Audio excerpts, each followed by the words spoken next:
Hi అండి, welcome to my channel. నిండు నూరేళ్ళు సావాసం సీరియల్లో ఈరోజు ఏం జరిగిందో తెలుసుకుందాం. చిత్ర నేను ఒక అనాథని, నేనే పైకి వచ్చాను అని తనకు తానే గొప్పలు చెప్పుకుంటూ ఉంటుంది. వినోద్ గారు, మీరు చిత్రని పెళ్లి చేసుకొని తనకి లైఫ్ ఇచ్చారా అని మీడియా అడుగుతూ ఉంటుంది. లేదు, చిత్ర చాలా మంచి అమ్మాయి, నేను తనని ప్రేమించి మరీ పెళ్లి చేసుకున్నాను అని వినోద్ చెప్తూ ఉంటాడు. అయితే ఈ ఇన్వెస్ట్మెంట్ మొత్తం కూడా మీరే పెట్టేసి చిత్రని దగ్గర ఉండి ఎంకరేజ్ చేస్తున్నారా అని మీడియా అడగడంతో, కాదు, ఈ షాప్ ఓపెనింగ్ కావాల్సిన ఇన్వెస్ట్మెంట్ అంతా కూడా మా అన్నయ్య మాకు ఇచ్చారు. మా అన్నయ్య కనుక ఈ ఇన్వెస్ట్మెంట్ డబ్బులు ఇచ్చి మా భుజం తట్టకపోయి ఉంటే ఈరోజు మేము ఈ షాప్ ఓపెన్ చేసేవాళ్ళమే కాదు. ఈ క్రెడిట్ అంతా మా అన్నయ్యదే అని వినోద్ చెప్తూ ఉంటాడు. అమర్ గారు, మీ తమ్ముడికి ఇన్వెస్ట్మెంట్ ఇచ్చి భుజం తడుతూ అలాగే తోడికోడలైన భాగ్య గారు చిత్రకి సపోర్ట్గా నిలుస్తున్నారన్నమాట. మీ ఇద్దరి జంట చూడముచ్చటగా ఉంది. ఎంతైనా మీరిద్దరూ చాలా గ్రేట్ అని మీడియా పొగుడుతూ ఉంటుంది. ఈ వినోద్కి ఎప్పుడు ఏం చెప్పాలో కూడా తెలియదేంటి మనోహరి అని చిత్ర మండిపడుతూ ఉంటే, అమర్ రాముడైతే ఈ వినోద్ లక్ష్మణుడు కదా, అందుకే ఇలా మాట్లాడుతున్నాడు అని మనోహరి చెప్తుంది. ఇంతకీ ఈ షాప్ ఓపెనింగ్ని ఎవరి చేత చేయిస్తున్నారు అని మీడియా ఆవిడ అడుగుతూ ఉంటే, నేను అంటూ చిత్ర నాన్న అక్కడికి వస్తూ ఉంటాడు. ఇతనేంటి ఇక్కడికి వచ్చాడు అని చిత్ర మనోహరి చాలా టెన్షన్ పడుతూ ఉంటారు. ఇంతకీ మీరెవరు సార్ అని మీడియా ఆవిడ అడుగుతూ ఉంటుంది. నేను చిత్రకి తండ్రి కాని తండ్రిని. చిత్ర అనాథ అయితే మేమే పెంచుకొని పెద్ద చేశాము. చిత్రకి అన్ని రకాలుగా మేమే దగ్గర ఉండి చూసుకున్నాము. కానీ చిత్ర మమ్మల్ని చాలా బాగా చూసుకుందిలే అని అతను డబల్ మీనింగ్ వచ్చేలాగా మాట్లాడుతూ ఉంటాడు. చిత్ర, అతను నోరు విప్పాడంటే నీ గుట్టు మొత్తం రట్టయిపోతుంది. ఏదో ఒకటి చేసి అడ్డుకో అని మనోహరి చెప్తుంది. నాన్న, ఏంటి మీరు మాత్రమే వచ్చారు, అమ్మ రాలేదేంటి అని చిత్ర అడుగుతూ ఉంటుంది. మీ అమ్మ కూడా రావాలని అనుకుందమ్మా, కానీ అని అతను చెప్తూ ఉంటే, చూడండి, మా నాన్న వస్తాడని నేను కూడా అనుకోలేదు. యాక్చువల్గా మా నాన్న చేతే ఓపెనింగ్ చేయిద్దామనుకున్నాను. కానీ ఇప్పుడు వచ్చాడు కదా, నేను మా నాన్నని రెడీ చేసి తీసుకువస్తాను. మీరు ఇక్కడే ఉండండి, మా నాన్న చేతే నేను ఓపెనింగ్ చేయిస్తాను అని పంచకట్టుకు వచ్చిన అతన్ని చిత్ర లాక్కు వెళ్తూ ఉంటుంది. నాన్న, మీకు దండం పెడతాను, మీడియా ముందు నా పరువు తీయకు అని చిత్ర దండం పెడుతూ వేడుకుంటూ ఉంటుంది. నువ్వు మమ్మల్ని ఎంత బాగా చూసుకున్నావో మాకు తెలుసు కదా, నేను మీడియాకి నిజం చెప్పే తీరుతాను అని అతను అంటూ ఉంటే, ప్లీజ్ నాన్న, దండం పెడతాను నాన్న, నేను నీతో మాట్లాడుతున్నాను కదా అని చిత్ర వేడుకుంటూ ఉంటే, నాతో ఎంత బాగా ఫోన్లో మాట్లాడావో నేను కూడా చూశాను కదా, నీ గుట్టు బయట పెడతాను అని అరుస్తూ ఉంటాడు. ఏంటి మేడం, ఎంతసేపు, మాకు టైం అవుతోంది అని మీడియా వాళ్ళు మనోహరిని అడుగుతూ ఉంటారు. అంటే చిత్ర వాళ్ళ నాన్న చాలా ఎమోషనల్ ఫీల్ అవుతున్నాడు, వచ్చేస్తారు 5 minutes అంతే అని మనోహరి కవర్ చేస్తూ ఉంటుంది. ఏమండి, ఇప్పుడు చిత్ర వాళ్ళ నాన్న నోరు విప్పాడంటే ప్రాబ్లం అయిపోతుంది కదండి, వినోద్ మళ్ళీ చాలా బాధపడతాడు అని భాగి అంటుంది. అవును భాగి, అతను నిజం చెప్పకుండా ఉంటే అంతే చాలు అని అమర్ అంటూ ఉంటాడు. సార్, మీడియా వాళ్ళని నేనేమైనా మేనేజ్ చేయమంటారా అని రాథోడ్ అంటే, అవసరం లేదు రాథోడ్, అతను ఎవరి ముందు నోరు విప్పకుండా ఉంటే అంతే చాలు అని అమర్ అంటూ ఉంటాడు. నాన్న, దయచేసి నా పరువు తీయకు, మీకేమేం కావాలో నేను అన్నీ చేస్తాను, ముందు రెడీ అవుదు రండి అని అతనికి మంచి డ్రెస్ వేయించి చిత్ర తీసుకువస్తూ ఉంటుంది బయటికి. నాన్న, ఓపెనింగ్ చేయండి నాన్న అని చిత్ర దగ్గర ఉండి మరి అతని చేత రిబ్బన్ కట్ చేయిస్తుంది. అందరూ లోపలికి రండి అని చిత్ర, మనోహరి అందరూ చెప్తూ ఉంటారు.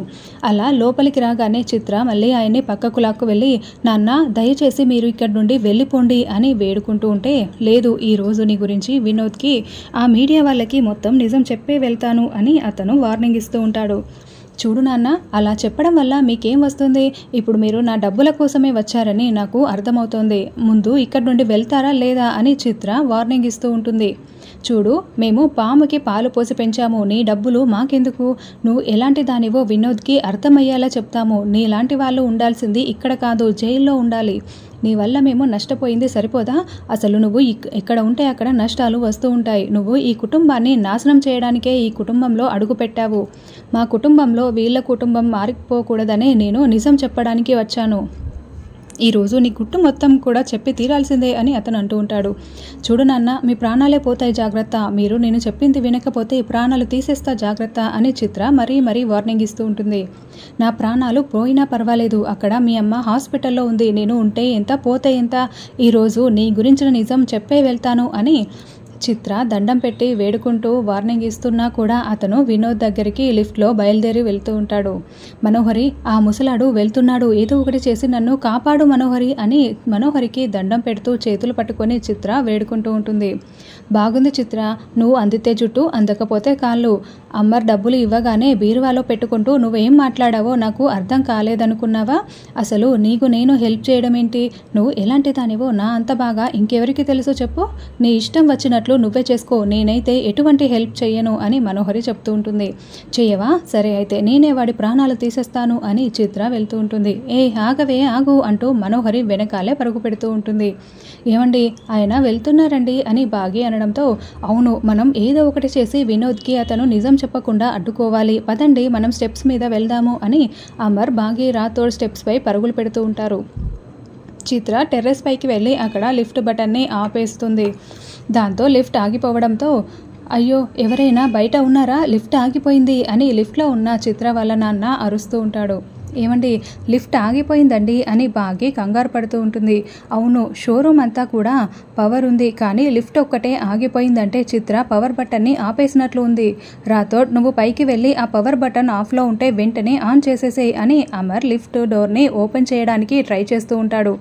ఏమండి, మీరు బ్రీతింగ్ తీసుకోండి, మేము లిఫ్ట్ని ఓపెన్ చేస్తున్నాం అని బాగి లోపల ఉన్న అతనికి చెప్తూ ఉంటుంది. అప్పటికే అతనికి కొంచెం కొంచెంగా బ్రీతింగ్ తీసుకోవడం కష్టమవుతూ ఉంటుంది. అయ్యయ్యో, ఈ చిత్ర ఏం చేస్తుంది? మొట్టమొదటి రోజే షాపింగ్ మాల్లో శవం లేస్తే అదొక బ్యాడ్ పబ్లిసిటీ అవుతుంది. ఈ చిత్ర ఏం చేస్తుందో అర్థమే కావటం లేదు అని మనోహరి ఇదంతా చూస్తూ కంగారు పడుతూ ఉంటుంది.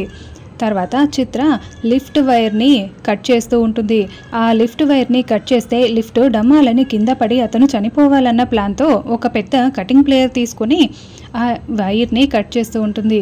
సరిగ్గా అప్పుడే రాథోడ్ పైకి వెళ్ళి లిఫ్ట్ బటన్ని ఆన్ చేస్తాడు. దాంతో చిత్రకి కరెంట్ షాక్ కొట్టి ఉన్న పలంగా కింద పడిపోతుంది.